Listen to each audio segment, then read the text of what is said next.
On this episode of This is Game Boy Lite, Trip Team!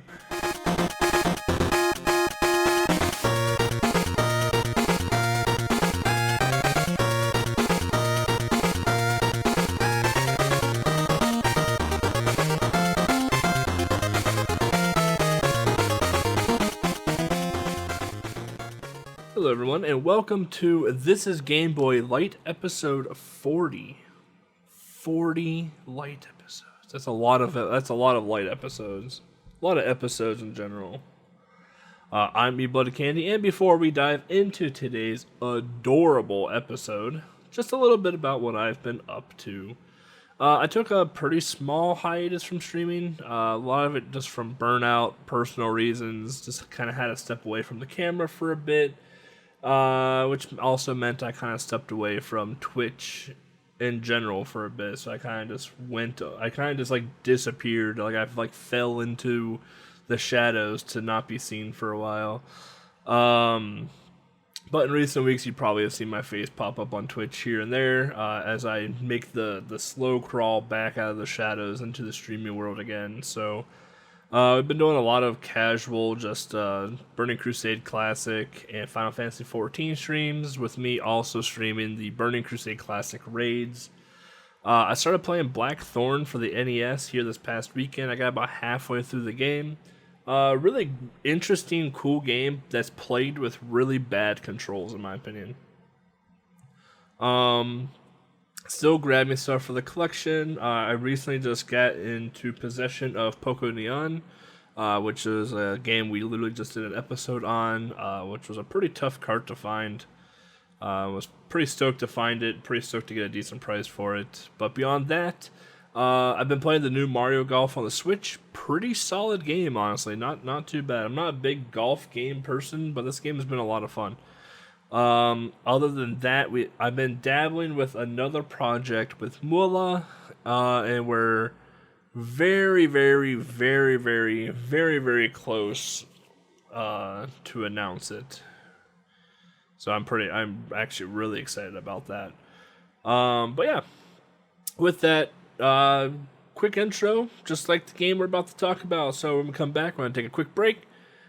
And we're going to talk about this quick but fascinating game. Stay tuned.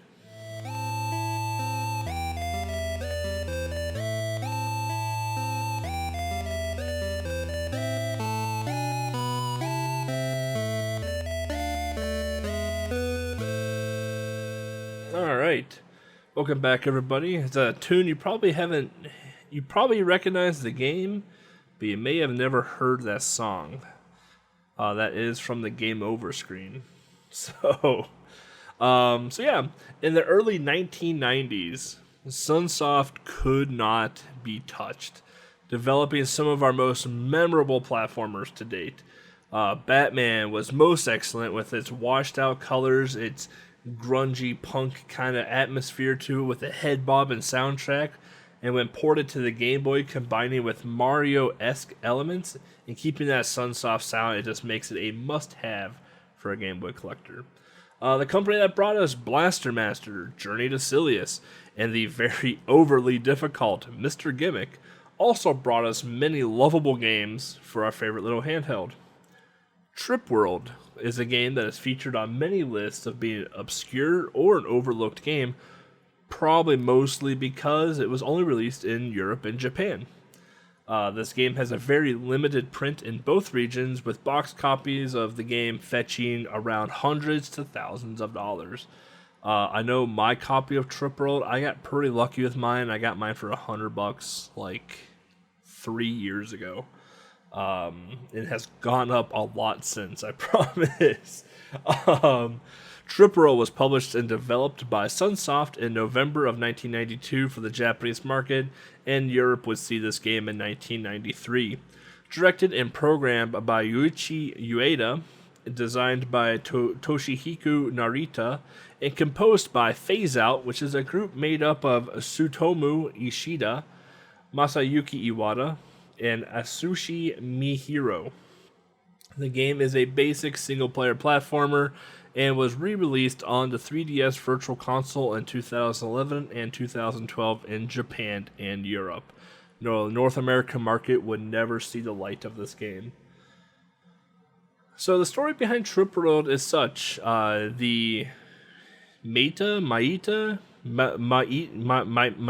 flower from atop Mount Dubious is being stolen from an elderly Shabubu who is also kidnapped. Shabubu in this game is a bunny-like creature, not to be confused with the culinary Shabubu dish. So once it was stolen and the old man was kidnapped, cue the old creature's grandson, Yakupu, to venture out, save his grandfather, retrieve the flower, and thereby bringing peace back to the world. Trip World at a glance appears to be nothing but a classic platformer. That's because it is. Trip World is made up of 5 fairly long but very linear stages. Stage 1, you are introduced to the mountains, which is your starting world. Here you get to learn how to move Yakupu left and right, to jump up on ledges, fall down little pits. But as you progress through the stage, you will also notice that there are obstacles in the way that you cannot jump onto or jump over. This is where we get to learn the unique niche of Trip World. Trip World allows you to change Yakupu into 3 forms. We'll go with Form 1, which is just normal Yakupu at his normal state. Move left to right, and he can press B to kick, A to jump.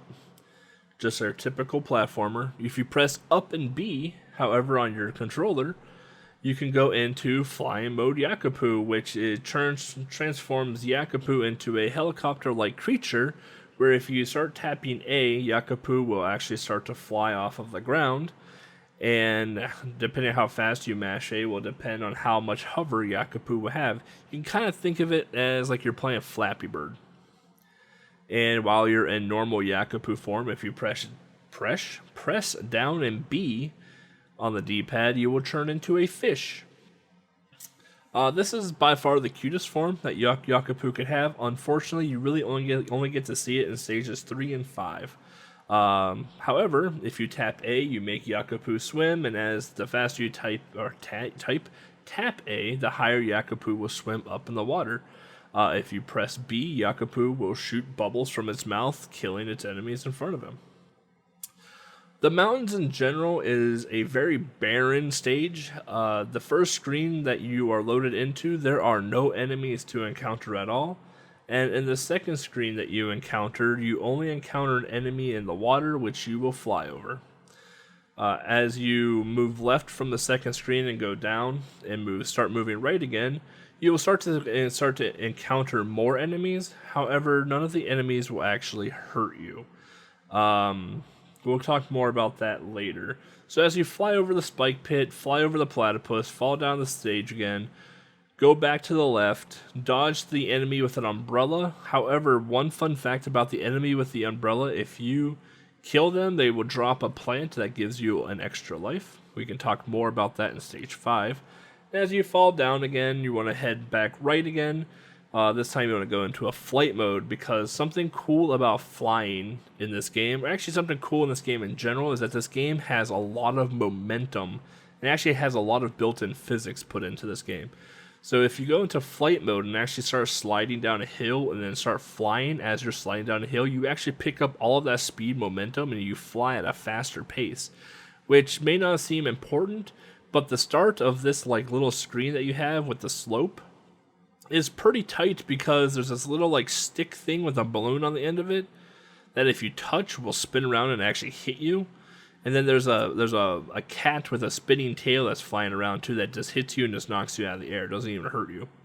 So you kind of want to be a little quick through this segment, but you fly over the whole screen, you land, you go back to flight, or go back to normal mode, flight mode, wherever you want to do, and then you go left again. And the final screen of the game is completely barren yet again. There are no enemies in the final screen, and as you transition into the final screen, you will come across your first boss fight. We call him Mr. Miyagi because it is kind of a kung fu style fight.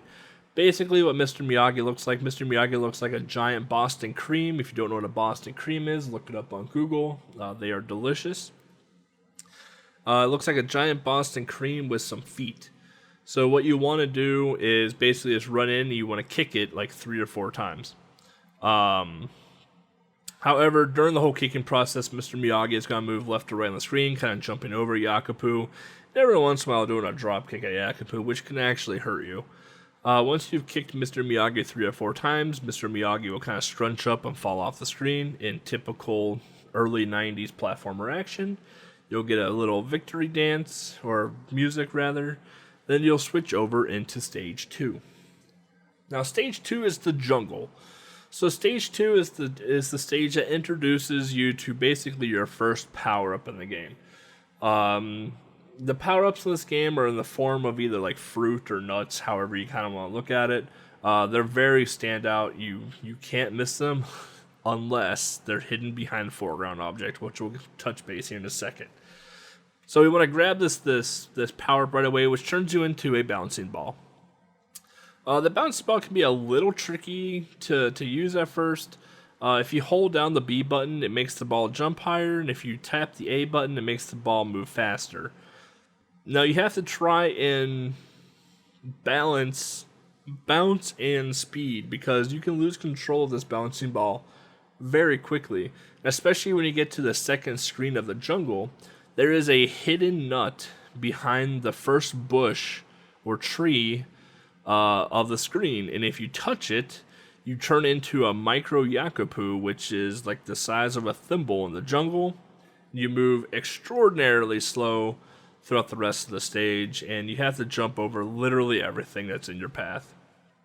Try to avoid it because it's a worthless power-up. If you can keep the bouncing ball all the way through, once you get past the second screen, you're going to come down. It's a very small screen here. You're going to just bounce down the hole again. And then the next screen after that, you're going to go left, and you're going to bounce over like a tiki pole, and basically just keep bouncing all the way until you fall down another hole again. And from here, you kind of go into like a cavern-esque type scene where you want to go right. However, there is a giant cat in the way. So if you still have your bouncing ball at this point, you want to do like a hard bounce off of the angle to try and jump yourself over the cat. Otherwise, like I said, nothing hurts you in this game, so you can just keep bouncing underneath the cat until you're past it. However, be careful. If you do keep the bouncing ball through this screen and go up, there are spikes on the ceiling. If you touch the spikes at all during bouncy ball mode, you will die in one hit. Doesn't matter how you, like I said, one hit. Doesn't matter how much health you have. One hit, you are dead. The ball gets popped. As you make your way right on the screen, you're going to come across a coffee cup. Kind of weird to have a coffee cup in the middle of a cavern, but you know what? Weirder things in this world have happened. And as you get up again, you're going to come across a pretty skinny cavern piece here, with spikes on the ceiling and a fall-away floor. The fall-away floor is very forgiving. You can walk across it, and then like a second later, it finally dissolves away. As you keep walking right, you're going to come across a giant chasm. You're just going to fall down it. And once you fall all the way down, there's going to be a bunch of Pikmin at the bottom just jumping around, getting in your way, slowing you down. Head left and jump down the other hole again. And here you're at the very bottom of the cavern, and there's going to be some water and some hills and whatnot. And as you make your way right through this little cavern, you come across the next boss, which is what we call the Baconator. So what the Baconator is, he's basically like an elephant or something with a piece of bacon as a belt. So this boss is pretty random on what it can do at the start. If the boss doesn't disappear, you literally walk up and kick it, and every time that you kick it, it's going to start to dissolve and disappear with its bacon running across the floor. The quickest way to beat this boss is to let the bacon hit Yakupu, because once the bacon hits you, the boss comes back to form and you can kick it again, rinse and repeat. You can dodge the bacon by jumping up onto a ledge on the left-hand side and letting the bacon run free. However, this takes forever for the boss to come back to be able to hit it again. Once you've defeated the Baconator, you get a little jingle again saying that you defeated the stage, and we move on to stage 3, which arguably is probably the best stage in the game, and it is the ocean. So as you load in stage 3, you are greeted with basically just water. You have a very small platform that you start off on as normal Yakupu, and what you're going to do is you're just going to dive right into the water, hit down B, you're going to turn into a fish, and you're just going to swim all the way to the right until you see an opening to the top. And as you swim up, there's going to be a little kind of like a Lost City of Atlantis style columns. You're going to swim left through them. Then as you get to the left, you're going to jump up onto a platform. Press up B to get into normal Yakapoo mode, and basically do some basic platforming. From here, though, there's a little trick. So once you get up to the next screen, you're going to see these enemies that are walking on the ground or walking on the ceiling. If you jump kick to that platform that they are on, they will almost always, 95% of the time, always, either go from the floor to the ceiling or the ceiling to the floor. This is helpful because when they're in the transition of going from floor to ceiling, you can actually be hurt during that process. So it is helpful to know that if you jump kick, you can kind of manipulate what that enemy is about to do. So as you go up to the next screen and start heading left, you're going to come across your first mid-boss of the game. This mid-boss is a giant clam, and that the farther away you are from it, the more pearls it's going to shoot at you.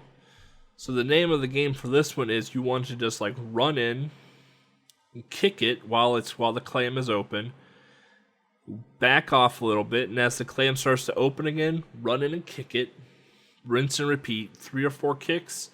The clamshell comes off and the oyster starts to jump around.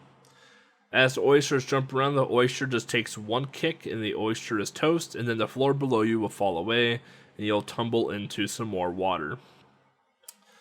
As you progress left of the screen and go up, you'll be presented kind of 2 paths. You can go bottom or top. So if you go bottom, there's a health refill down there. Just be careful, there are a lot of spikes. The way to go is up, and as you keep going up, you're going to notice that there's a little bit of a wind current that starts to happen. And as you make your way all the way up and jump to the right side of the screen and start making your way right, you're going to notice that Yakapoo is walking exceptionally slow. However, in this segment, the grass animation and the sprite animation is absolutely fantastic as you make your way through this. It is exceptionally slow, and to speed this up, what you can do is before you enter the grassy screen, you can turn into flight mode and fly over this entire grassy segment. If you fly high enough, Yakapoo will not be impacted by the wind gusts. However, if you fly too low during the wind segment, you will be pushed back all the way to where you started. So as you get through the grassy segment where you get to see an adorable otter and a super cute cow, you get to go and fight Grimace. Grimace is kind of a pain. As you fall down, you kind of want to hold right and kind of want to fall against Grimace and kick him as you land. What this will do is that this will activate Grimace's shoot phase, and as Grimace is shooting, just kind of mash the kick. And once Grimace is hit again, this will activate Grimace's jumping phase, where Grimace will just jump around like a jerk. Kick him again, it'll activate Grimace's shoot phase one last time. Kick Grimace again, and Grimace will go away forever. You'll get a nice little victory jingle, and we move on to Stage 4. Stage 4 is what I call Candyland. The platforms are made up of frosted cakes. There are hard candies wrapped up walking around at you. There's cupcakes walking around. It is the land of candy, land of sweets. But again, a very basic stage. In the first opening stage, most people are either going to jump over the ledges, either that or just go into fly mode and fly over the stage. There are only 3 enemies in the opening stage, and these enemies are completely harmless. As you fly up, you're going to do some step jumping, and then you're going to fly over another enemy. This guy looks like a little Joker on a balance, or he looks like a little jester, running on a ball, basically. Kind of cute, but again, harmless. Then we're going to fall down a chasm again, and we're going to end up basically in the middle of this candy factory, which is where some of the uniqueness of this stage actually comes into play now. So as you make your way left after falling down the giant chasm, you're going to jump over this walking cupcake and make your way down. And here you have a little slope with a bag that's shooting gumballs out, and the gumballs will hurt you if they hit you. You can kick the gumball bag to make it disappear, and then when you jump up, there's going to be 2 enemies that you're going to have to not interact with, but just kind of just jump over. They kind of look like little aliens. But this is a conveyor belt section, so we have a conveyor belt that we got to be a little bit careful of. So as we jump on this conveyor belt, it's going to push us right. And as we get pushed right, we're going to fall down a hole. So there's a trick here. If you hold left while falling down, or hold right, sorry. If you hold right while falling down this hole, you're going to go into this little, like, cubby that has a nut in it. And once you get it, it's going to give you a tail whip ability. And once you get the tail whip ability, you're going to fall down again, and you're going to fight come across, I guess, kind of like another mini-boss. This mini-boss can't hurt you at all. It's a big cupcake and a baby cupcake. Basically, what you're going to do is you're going to kill the baby cupcake first, because the baby cupcake doesn't defend itself. Then what you're going to do is that you're going to tail whip the big cupcake, move away from it so it opens up, walk to it, tail whip it, walk away from it, then run back and tail whip it again, just like what you did with the clam. After 3 or 4 hits, that cupcake will fall off the screen, and you'll be able to progress more to the right. Now, if you still have your tail whip ability, you can keep going right and grab the next nut that you see on screen, and this will turn you into basically Goku. This turns you into Super Yakupu, where it grants you these giant legs and lets you shoot a spirit bomb out of your imaginary mouth. But as we progress through this section, we are now introduced to ice physics. I don't know where the ice came from. Maybe we're in the freezer now, but we're introduced to ice physics. And as you walk across the ice, you'll notice that Yakupu has a lot of traction problems. If you face the opposite way and shoot, you can use the shoot momentum to slide Yakupu across the ice. As you go across the right screen 2 times and have to start climbing up, you'll notice that you'll get into a boss fight. Now, this boss fight here, if you still have Super Yakupu, Yakupu can kill the boss in 1 hit. However, if you don't have Super Yakupu, if you're just normal Yakupu going into the fight is pretty basic. The enemy will go to one side, shoot at you. You kind of just avoid the shots, kick it, rinse and repeat. Once you've defeated the stage, you go into what is now the final stage, which is the castle. As mentioned, this is the final stage, and basically to start, there are no enemies on the stage at all. Instead, you will encounter butterflies and blooming flowers. However, if you do touch them in flight form, you will lose control and fall down to the ground. So as you fly over the segment towards the right, all you're going to see is butterflies and blooming flowers. You start to go down and then keep going right again, and you're just going to keep seeing butterflies and blooming flowers. Now, once you get all the way to the right and to the brick wall, you climb up to the next segment. Here's where this level gets a little interesting now. So we have 2 ways that we can go from here. We can take the top path, or we can take a bottom path. So if we take the top path, what's going to happen is that we're going to progress and keep going up and right, and we're going to encounter a very, very difficult mid-boss that will, more times than not, probably kill you. Or if we take the bottom path by standing on some fall-away floor bricks, which are very, very, you can tell what they are.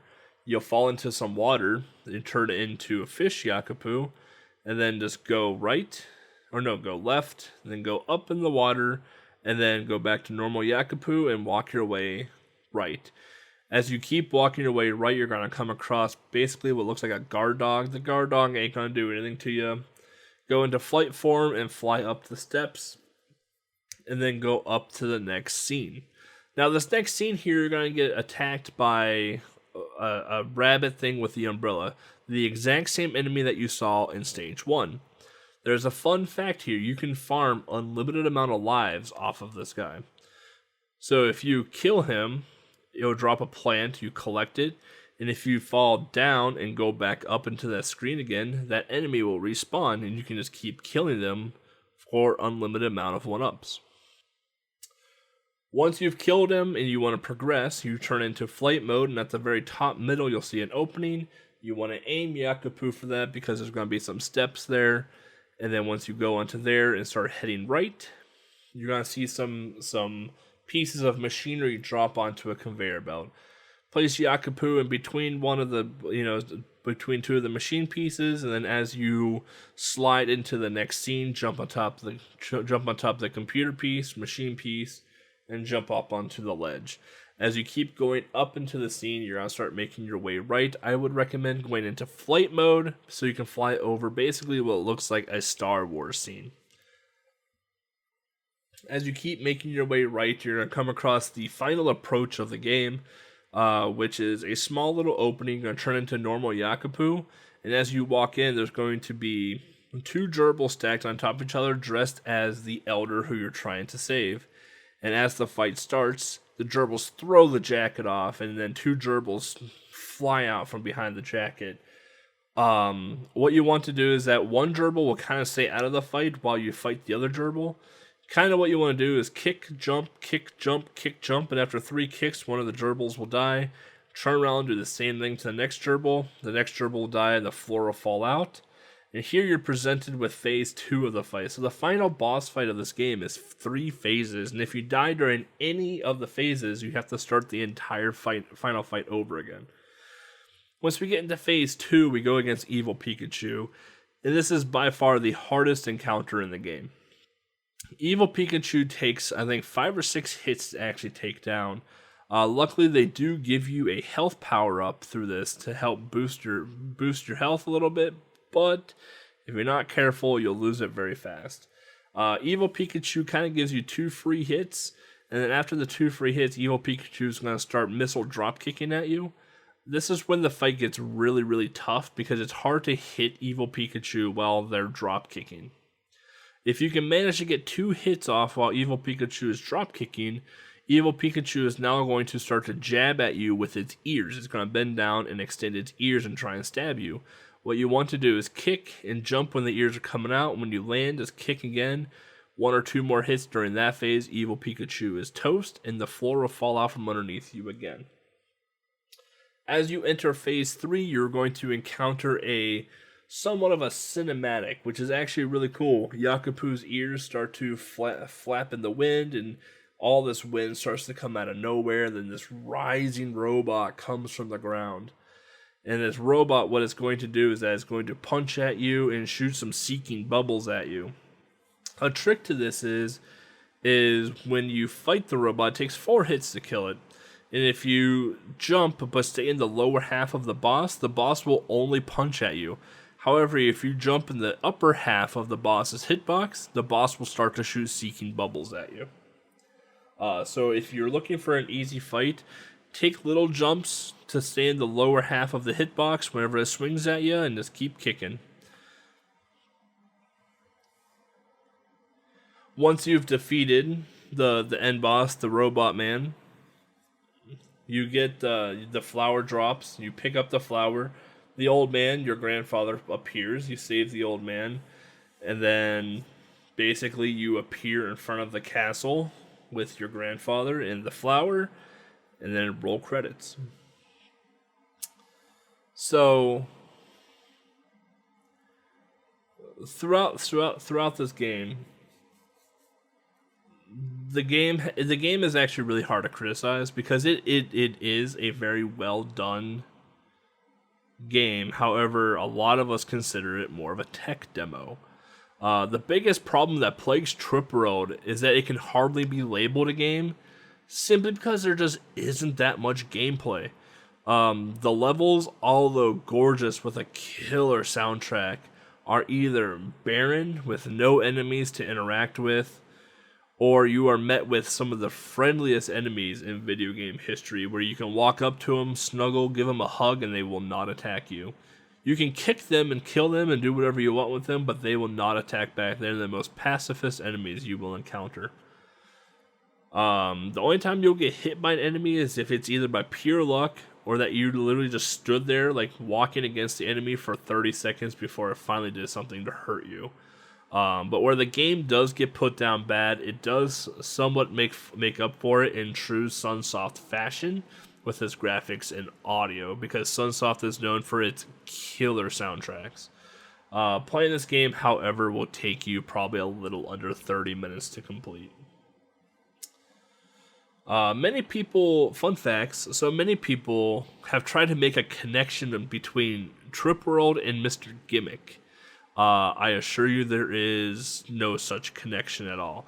The reason some of these people try and make this connection between Trip World and Mr. Gimmick is that some of the enemies that appear in Trip World have odd similarities to those enemies in Mr. Gimmick. However, there is no connection between the two, and if you do want to make a connection between the two, you are stretching pretty hard, in my opinion. Bizarrely enough, the sprites of Yakupu were also found in a Famicom Disk System development disc belonging to Sunsoft. So a little bit more trivia from lostlevels.org. As stated by Scribe, the Famicom Disk System images came from a set of 19 dev discs that Dream TR obtained from Sunsoft a few years back. They were dumped by Arbud Rick. Yeah, Arbud Rick, who worked to get some pretty good copies of this thing. Copying Famicom Disk System disc isn't super easy. It takes some finagling and some creative engineering to make some things work. But although 19 discs, some of them had identical files and some of them were just blank, so they had to weed out quite a bit of stuff going through. But interesting enough that Yakupu sprites were found on Famicom Disk System discs. And although the Trip World never received a sequel, Yakupu does make another appearance in another Sunsoft game called Galaxy Fight, which is a 2D fighter game for the Neo Geo that came out in 1995. So, there's some fun facts. We're going to take another quick break. When I come back, I'll give you some history of my thoughts on Trip World and my history of Trip World, and some cool little marathons that are coming up. So yeah, stay tuned.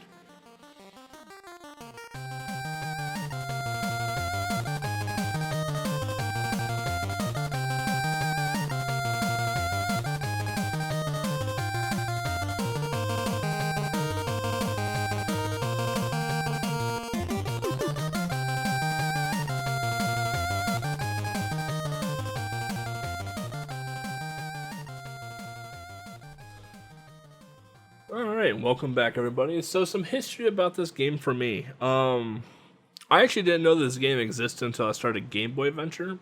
So the Game Boy challenge that I've been poking at for the last few years. I didn't know this game existed until then, and the only reason I knew it existed was because Nacho Yakupu, the world record holder of the game, came into my chat and asked me about it. And I didn't know anything about it at the time, so I loaded it up on the EverDrive and checked it out, and I was like, oh wow, this is a pretty cool game. And I only played like the first level of it, and I kind of put it down. And then when I brought it up to Controller Head and Mr. Trueshade, I was like, hey, have you all heard of Trip World? And Controller Head's like, yes, it's a really cool game. And Trueshade was like, yeah, really good game. I was like, okay, so I'm going to go blind play it now. So I'm going to go blindly play Trip World for the first time in like 2016. And I play it and beat it. I beat it in like 15 minutes. And I thought I did something wrong because I beat the game so fast. And I wasn't I didn't feel a sense of satisfaction. It's like I wasn't satisfied beating the game because it was so short and so easy. So I ended up asking Controller Head and Trueshade. I was like, is this game supposed to be this short? They're like, yeah. It's a very short game, but it's good. I'm like, I don't know. And honestly, as I casually play Trip World, the only time I have fun with Trip World is when if I'm interacting with the enemies, like kicking them into water, or like jumping on them and like going into fish mode on top of them. Like I'm interacting with the enemies to see like how the AI reacts to me is when I have fun with casually that game. But honestly, the most fun I have with Trip World is when I'm speedrunning it. The speedrun for Trip World is so technical and so movement heavy that it makes for an incredible speedrun. So as I learned to speed run it, I got a sub 10, sub 9, then a sub 8. I was able to showcase it finally this year at Retrothon for the first time that I've ever ran at a marathon. I've commentated it a bunch of times though, so it felt good to finally get a chance to run it. And then every time someone asks me like, hey, like what's a quick Game Boy game that I should play, I'm like, Trip World. Like it's literally like a 15-minute game. Now if you're looking for an easy game to speed run, I honestly wouldn't say Trip World is an easy speed run. It's an easy speed run in the sense that like you're not gonna get hurt in any of the stages. Like you're not in fear of game overing in any of the stages. But it's a very hard speedrun because of all of the movement tech that you have to understand and get through to just have a good time. It's a tough game to just learn right out of the box. So that's basically my history with Trip World. I like I said, I played it back in 2016. I started speedrunning it I think in 2016 or 2017, and it's still one of my games that I submit or that I will randomly pop on to stream one day and speedrun. It's definitely a game that I haven't given up on. It's a game that kind of just sits dormant in my muscle memory at this point. So, So with marathons coming up, so we just got done with Summer Games Done Quick 2021. Other things we have coming up, we have Game Goyles coming up here. Alright, we have Game Goyles coming up on July 23rd. The schedule is out, so definitely give that a check out. Game Boy Block starts up on the 24th, which is Saturday morning. Null Sprite will be running Donkey Kong 94. Moelle will be running Darkwing Duck again. I will be running Little Mermaid and Shaq Fu. And Slash Infinity will be running Super Mario Land 2, 6 golden coins, and Knuckles will be running Wario Land 2. It's a pretty killer Game Boy block because Shaq Fu's in it, so it's what you got to do sometimes. On top of that, our friends over at Retro Gaming Live TV have a few things coming out. So the weekend that this episode gets launched, they will have something called Turbo Fest, which starts on July 16th. It is I believe a weekend-long marathon of nothing but TurboGrafx 16 games. Amazing. Super, super cool to see that. Outside of that, we have Midwest Speed Fest is coming up. I don't remember what dates Midwest Speed Fest was, but you can definitely check on Twitter to see when those are happening. And then, of course, we have the Tiny 10 reveal coming up in October and the actual race in November. Dates to be announced and games to be announced. You just wait. Oh, and if you're into Ninja Gaiden, our friends, again, at Retro Gaming Live TV is hosting a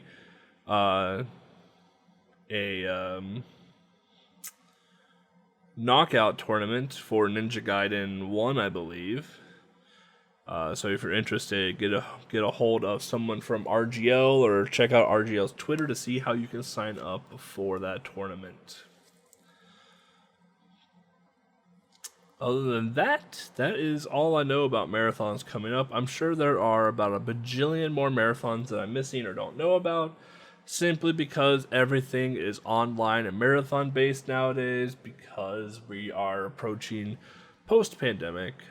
Things will probably honestly start to get a little bit more normalized come 2022, I'm hoping, and we can start doing in-person events again, which I'm super, super excited for. With that, we're going to take another quick break, and you know what's coming up after that. Stay tuned.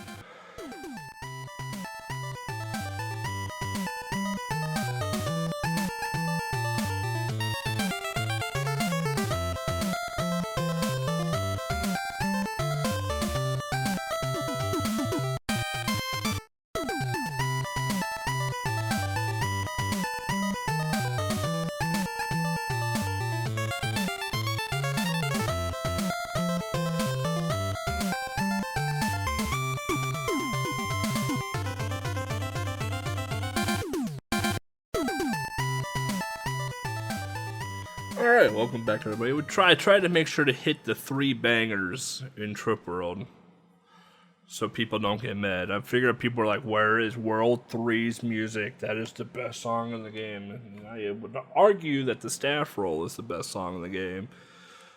But World 3 music is good. So with that, closing statements, because that's just what we do.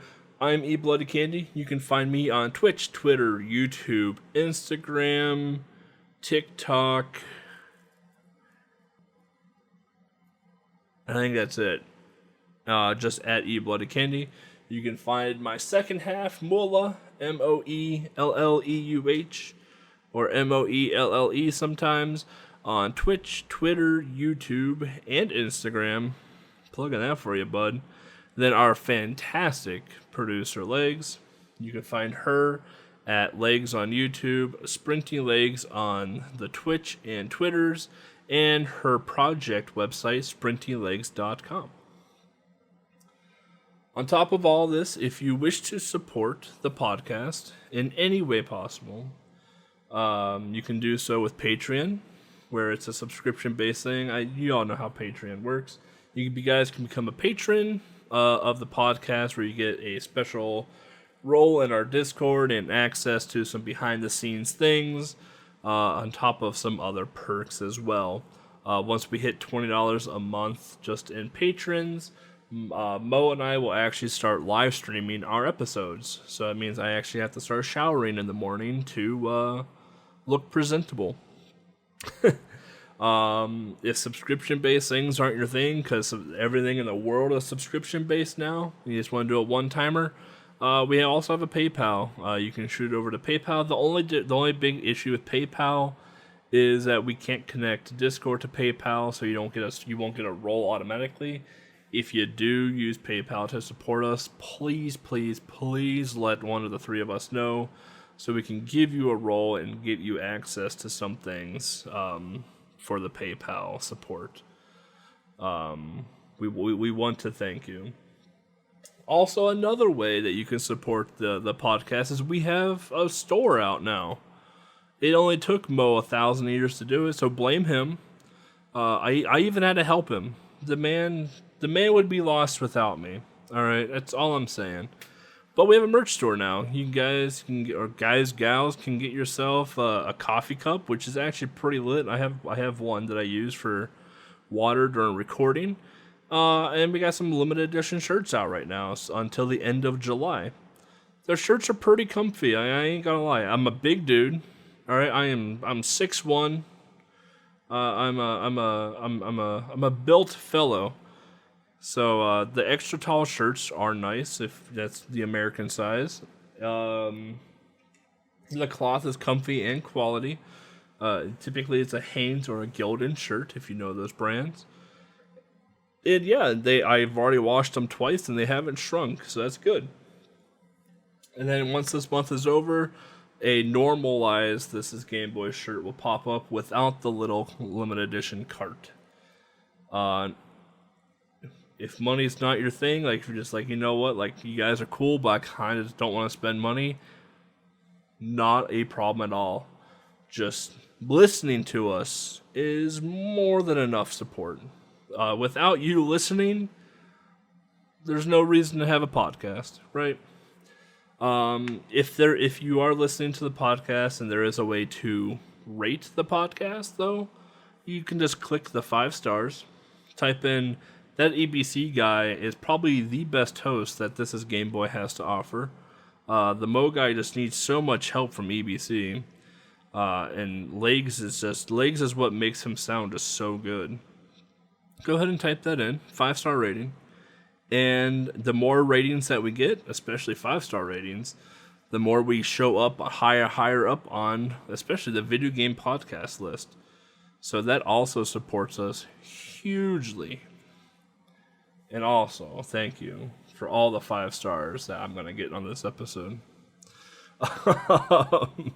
All episodes of This Is Game Boy is now up on the This Is Game Boy YouTube channel. So if SoundCloud, Apple Music, Google, whatever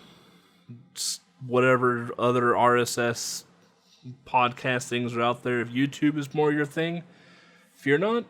Every episode is up on YouTube, along with a small snippet of a playthrough from either Mo or myself. Also, going back to the merch thing, you can find our merch at I think it's merch.thisisgameboy.com. I think. Otherwise, you can find all of this information on thisisgameboy.com. It'll have links to the Twitches, the YouTubes, the SoundClouds, the merch shop, the everything. Just go there. That's the portal for everything. So yeah, the next time you hear from me, I will also be with Mo, and we'll be talking about basically the future and our thoughts of the podcast thus far. So thank you all for listening. I hope you enjoyed this episode of Trip World, and I will talk to you all very soon. Have a good day.